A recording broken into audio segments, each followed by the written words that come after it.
So today I'll be hypermiling a Mercedes Benz C220D, a diesel C-Class.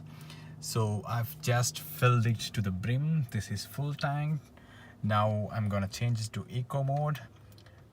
So the car is now in eco mode. So I'm gonna reset all the trip data so that we can start fresh.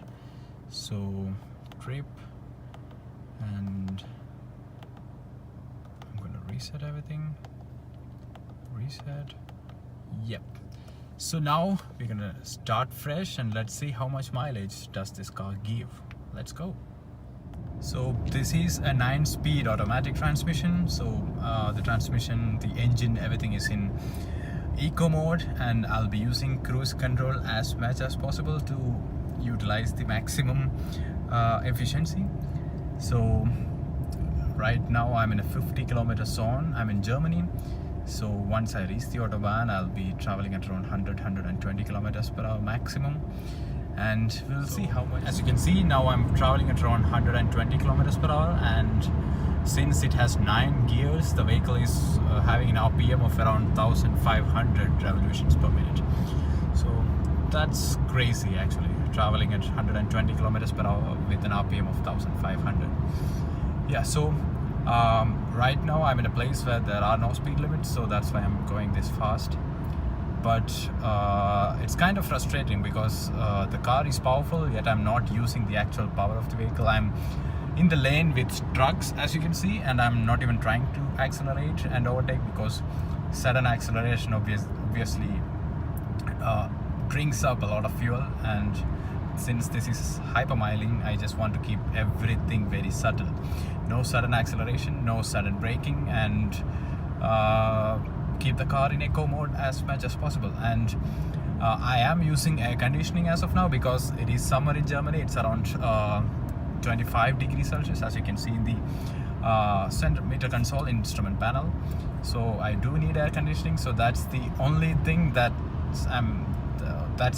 I'm using, which can increase the fuel consumption a little bit. Other than that, the vehicle air pressure on all 4 tires has been checked. It's as per the manufacturer's Mercedes Benz's recommendation. There are no additional weight in the car. I'm the only person in the vehicle, and I don't have any luggage with me. And this test will be for around 300 kilometers. So I'm currently somewhere in Bavaria in Germany, and I'll be traveling to Stuttgart, which is around 300 kilometers away. So that is my destination, and I'll be finding out how much fuel does it consume to travel around 300 kilometers. So let's go. So quick update, I've traveled around 20 kilometers, and as per the trip computer, it says I'm using 6.5 liters per 100 kilometers. That's already impressive for a car like this. Let's see what's the figure that we'll be getting at the end of this trip. So now I'm in a region where there's a speed limit of 80 kilometers per hour, and that actually makes me really happy, because since I'm on the German Autobahn, it is kind of really frustrating to travel at around 100 kilometers per hour when there is no speed limit, because certain areas in Autobahn doesn't have a speed limit, and in those regions I'll be on the rightmost lane, as Michael McIntyre once said, the loser's lane with the trucks and horses. So that's kind of frustrating, but whenever there's a speed limit, then I'm going with the flow. Everybody is going at 80 or 90 or 100 kilometers per hour as per the speed limit. That kind of makes me happy. Otherwise, hypermiling really tests our intuitions to go fast, and I think that's kind of interesting. And yeah, quick update, after around 30 kilometers, now the car says I'm averaging 5.8 liters of diesel per 100 kilometers. That's really impressive, and my average speed so far is 92 kilometers per hour. So quick update, now we have covered 112 kilometers, and the vehicle is showing an average mileage of 5.5 liters per 100 kilometers. That is around 18 kilometers per liter, I think. Yeah, it is around 18. So that's the update at 100 kilometers.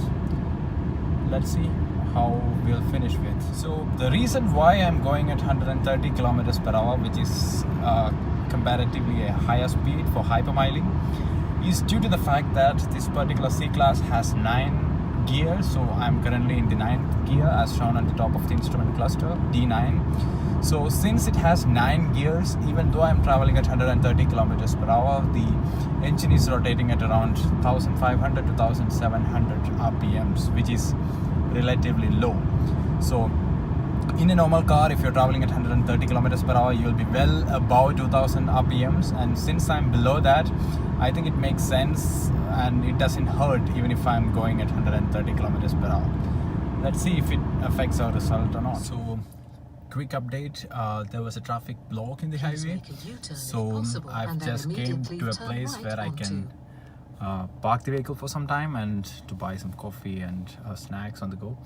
So as of now, I've covered 132 kilometers and it says I've averaged 5.4 liters per 100 kilometers, which is pretty good. I'll be resuming this journey once the traffic block is settled down and we can go in 9th gear again, because the vehicle was always traveling in 6th gear. It was not upshifting, so it didn't make much sense to go in that gear and go in at that speed. So I just pulled over.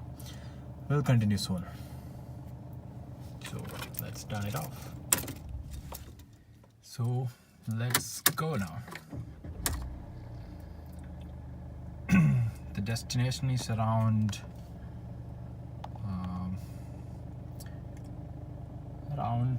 164 kilometers away. So yeah, let's start. So this is the eco display of this C-Class, and it says I've saved around 37.5 kilometers extra due to the eco driving that I've been doing for the past 100 plus kilometers. So yeah, it's interesting to see these kind of things. And my current consumption is below 4 liters per 100 kilometers. I hope you can see. Then yeah, those are the instantaneous statistics. So quick update, after 160 kilometers I'm averaging 5.5 liters per 100 kilometers, and I've turned the air conditioning off since it's around 22 degrees outside. I don't think I need the air conditioning now, so there will be a slight decrease in consumption, I hope. But since I was in the eco mode, the air conditioning system was also in eco mode. It has 2 modes, comfort and eco, and even the air conditioning was in eco mode, so I think it doesn't really make much of a difference even if I turn it off. Anyway, I've turned it off. Let's see the difference. So this is the detailed instantaneous vehicle data, and I'm traveling at 120 kilometers per hour, and you can see that I'm using around 130 Newton meters of torque, and the horsepower is around 14 to 15 kilowatts. That's crazy. We are using only around 15 kilowatts to go at 120 kph. That's impressive.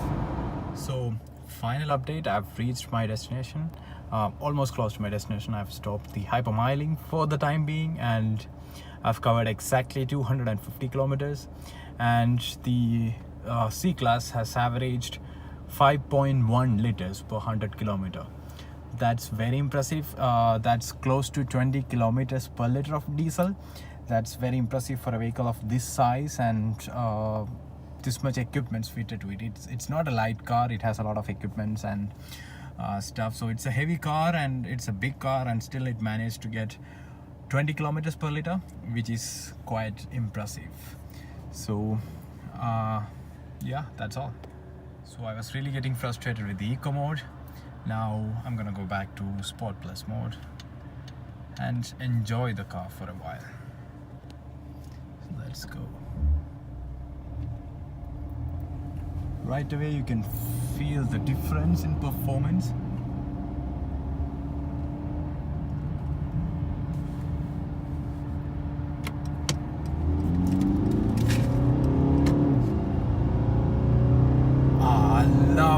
I love this. This is one of the problems of hypermiling. You'll miss what the vehicle is capable of doing, and it can fly.